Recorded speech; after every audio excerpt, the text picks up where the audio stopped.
Good morning मेरे प्यारे बच्चों। श्रृंखला दादी नानी में आपका हार्दिक स्वागत है। बच्चों, मैं पूजा डिमरी आपके सामने हमारे पौराणिक ग्रंथ रामायण की एक छोटी सी कहानी प्रस्तुत करने जा रही हूँ, जो कि श्री राम के वनवास भ्रमण के दौरान पंचवटी नामक स्थान पर घटित हुई थी। कहानी का मुख्य केंद्र बिंदु है सोने का हिरण, यानी कि मैं आपको जो कहानी सुनाऊंगी वो सोने के हिरण पर आधारित है। बच्चों, कहानी सुनने में बड़ा आनंद आएगा, तो चलिए कहानी सुनते हैं।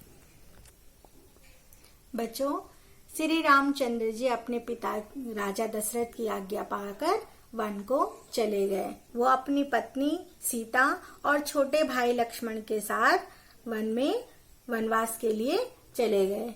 बच्चों, पंचवटी नामक स्थान पर उन्होंने एक कुटिया बनाई और तीनों लोग उसमें रहने लगे। तभी वहां जंगल में एक सूर्पणखा नाम की राक्षसी आई, जो कि रावण की बहन थी। वह लक्ष्मण से बोली कि मैं बहुत सुंदर राजकुमारी हूँ और आप मुझसे विवाह कर लो।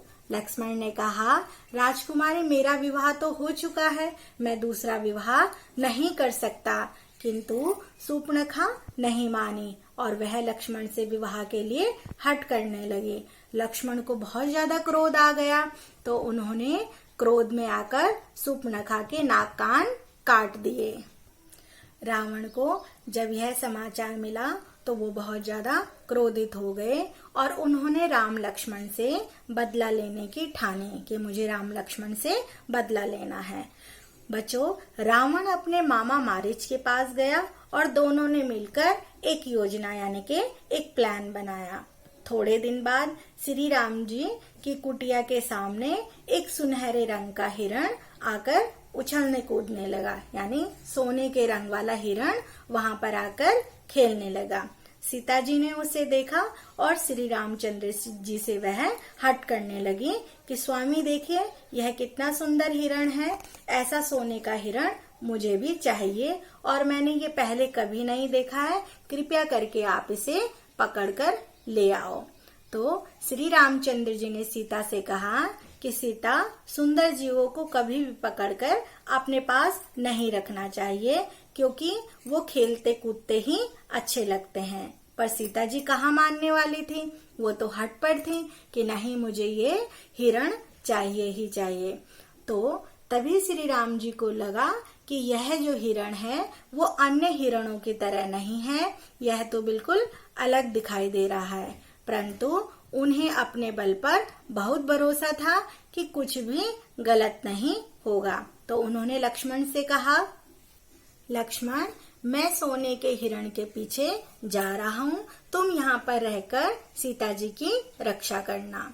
तो आगे आगे सोने का हिरण था और पीछे पीछे श्री रामचंद्र जी हिरण के पीछे भाग रहे थे, परंतु वह पकड़ में नहीं आ रहा था।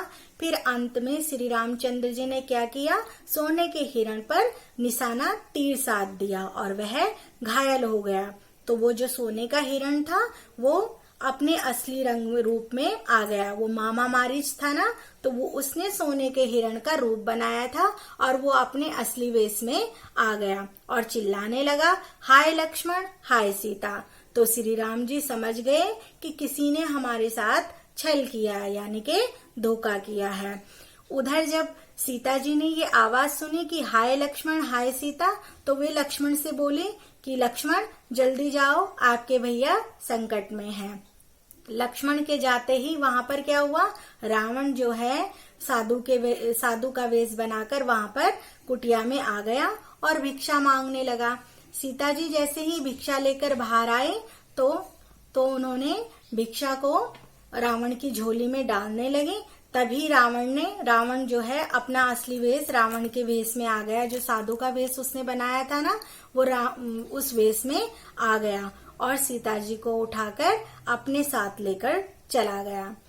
फिर जब श्री रामचंद्र जी और लक्ष्मण वापस कुटिया में आए तो उन्होंने कुटिया को खाली देखा।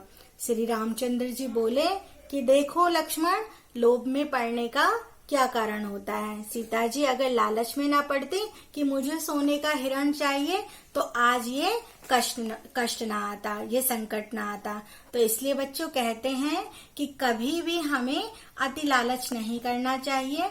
जो चीज हमारे लिए नहीं होती उसके पीछे हमें कभी भी नहीं भागना चाहिए, क्योंकि अति लालच हमेशा हमारे लिए नुकसानदायक होता है। तो बच्चों अगर सीता जी भी उस हट में ना पड़ती कि मुझे सोने का हिरण चाहिए तो आज ये संकट उनके ऊपर नहीं आता। तो बच्चों इस कहानी से आपने क्या सीखा और क्या समझा? आपको कहानी अच्छी लगी होगी। अगली कहानी लेकर हम अगली बार प्रस्तुत होंगे। धन्यवाद।